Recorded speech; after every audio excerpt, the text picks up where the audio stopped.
Keumala-Hayati dikenal sebagai pendiri Inong Bale, pasukan perang pertama yang seluruh anggotanya adalah perempuan dan ditakuti oleh musuh di perairan pesisir Aceh Besar serta Selat Malaka.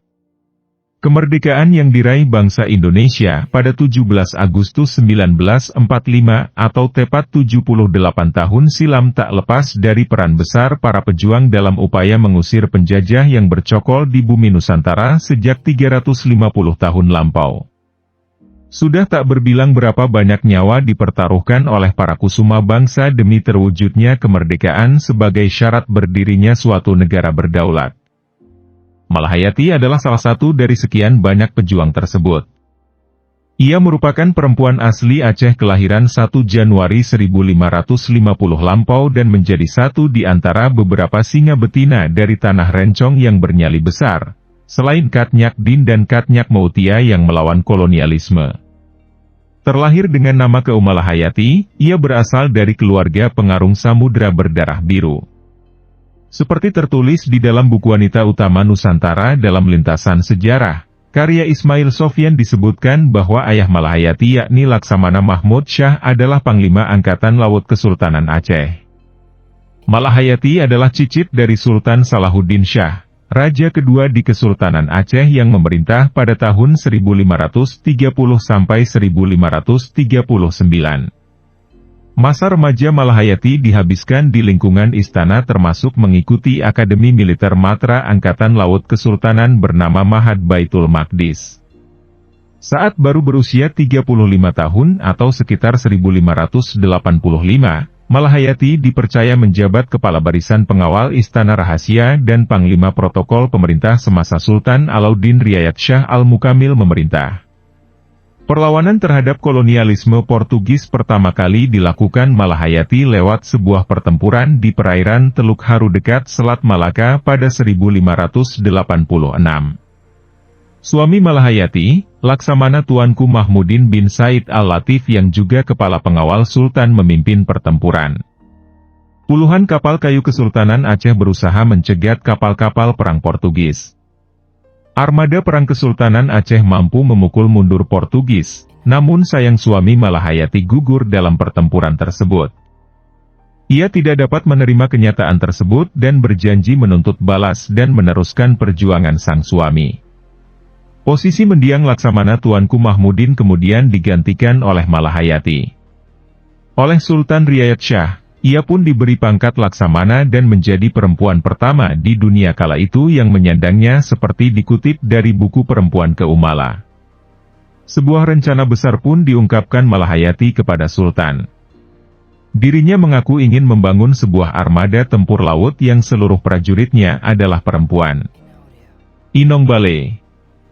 Ia menamakan pasukan elit tersebut dengan Inong Bale, atau prajurit perempuan yang berstatus janda. Jumlahnya pun tak main-main, mencapai 2.000 orang. Mereka seluruhnya adalah para janda dari prajurit yang gugur kala bertempur melawan Portugis. Berbekal kemampuan yang didapat ketika menimba ilmu di Ma'had Baitul Maqdis, Malahayati melatih Inong Bale menjadi pasukan tempur yang disegani. Apalagi kala belajar di Ma'had Baitul Maqdis, Malahayati ditempa oleh instruktur-instruktur perang tangguh dari Turki, seperti ditulis dalam Malahayati, Sri Kandi dari Aceh. Sultan Aceh kemudian mendaulatnya sebagai Panglima Armada Laut alias Laksamana dan merupakan perempuan pertama di dunia yang menyandang jabatan itu. Sultan juga membekali pasukan Inong Bale dengan 100 unit kapal perang ukuran besar berkapasitas masing-masing 400 pasukan. Pasukan Inong Bale mulai dilibatkan dalam beberapa peperangan melawan Portugis dan Belanda. Wilayah pertempuran mereka tidak hanya sebatas di perairan Selat Malaka saja, namun juga sampai ke pantai timur Sumatera dan Malaya. Mereka juga membangun benteng Inong Bale di sebuah perbukitan tak jauh dari pesisir Teluk Lamreh, Krueng Raya, Kecamatan Masjid Raya, Kabupaten Aceh Besar. Tempat perlindungan pertama yang seluruhnya dibangun oleh kaum Hawa tersebut memiliki tinggi tembok sekitar 100 meter dan cukup aman untuk menahan serangan musuh. Benteng tersebut menjadi koloni pasukan Malahayati sekaligus pusat pelatihan tempur Inong Bale. Pasukan Malahayati juga menjalankan misi khusus yakni mengamankan jalur laut perdagangan Kesultanan serta mengawasi pelabuhan-pelabuhan Samudra Aceh kala itu.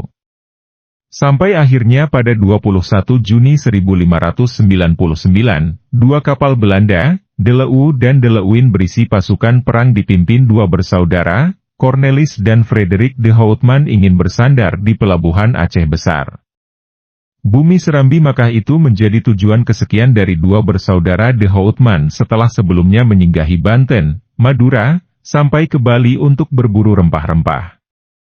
Hanya saja, mereka selalu menemui perlawanan masyarakat setempat karena tabiat pasukan de Houtman bersaudara yang tak disukai. Hal serupa juga dialami saat mencapai Aceh Besar. Mereka tertahan di atas kapal di tengah laut karena tak dapat izin dari Sultan. Taklukan Cornelis de Houtman Laksamana Malahayati dan pasukan Inong Baleh telah menunggu dan bersiaga. Sultan pun memerintahkan Laksamana Malahayati mengusir dua kapal Belanda tersebut. Pertempuran di tengah laut tak terelakkan. Pasukan Inong Baleh berhasil menghancurkan dua kapal dagang itu. Dalam sebuah duel 1 lawan 1 di atas kapal musuh pada 11 September 1599, Laksamana Malahayati berhadapan dengan Cornelis. Nyawa Cornelis pun melayang di ujung rencong Malahayati. Seperti dikisahkan sejarawan Marifan C. Zegelan lewat bukunya Eau de Glorie yang terbit pada 1935, Belanda disebutkan banyak kehilangan pasukan mereka, dan sebagian yang masih hidup termasuk Frederik de Houtman dijebloskan ke Hotel Prodeo alias penjara. Tak hanya cakap sebagai panglima perang di lautan, Malahayati juga dikenal sebagai juru runding yang piawai. Pemerintah Belanda mengajukan pembebasan para tawanan perang mereka yang ditahan pihak Kesultanan Aceh termasuk Frederik de Houtman. Sultan pun mengutus Malahayati untuk maju ke meja perundingan menghadapi Belanda. Sebuah syarat pun diajukannya, yaitu Belanda harus membayar ganti rugi atas peperangan yang mereka timbulkan demi membebaskan prajurit-prajurit yang dipenjara. Malahayati juga dipercaya menerima utusan khusus Ratu Elizabeth I bernama James Lancaster yang juga seorang saudagar dagang besar pada masanya. Lancaster mengunjungi Aceh pada 5 Juni 1602 memakai kapalnya, Red Dragon. Ia mengutarakan maksud kepada Malahayati untuk membeli rempah-rempah Aceh, seperti halnya saat mengunjungi Maluku dan Banten. Misi itu berlangsung sukses karena Malahayati setuju dengan tawaran yang disampaikan Lancaster bahwa mereka hanya ingin berdagang dan bukan berperang. Malahayati wafat pada 1615 dan dimakamkan di dekat bentengnya di Desa Lamreh, Kueng Raya. Oleh Presiden Joko Widodo, Malahayati ditetapkan sebagai pahlawan nasional pada 9 November 2017 berdasarkan keputusan Presiden RI nomor 115 TK tahun 2017. Selain disematkan sebagai nama salah satu kapal perang TNI Angkatan Laut, Malahayati juga dijadikan sebagai nama pelabuhan di Desa Lamreh Kueng Raya, Kecamatan Masjid Raya, Aceh Besar. Pelabuhan Malahayati yang dimulai sejak masa Sultan Iskandar Muda, sebelum 1970 digunakan sebagai pelabuhan transit. Lalu sempat dialihfungsikan menjadi tempat persinggahan kapal dan menjadi mangkrak pasca tragedi tsunami 2004. Baru pada 2007 pelabuhan Malahayati kembali beroperasi untuk mengangkut produk ekspor asal Aceh ke kawasan Eropa dan Timur Tengah.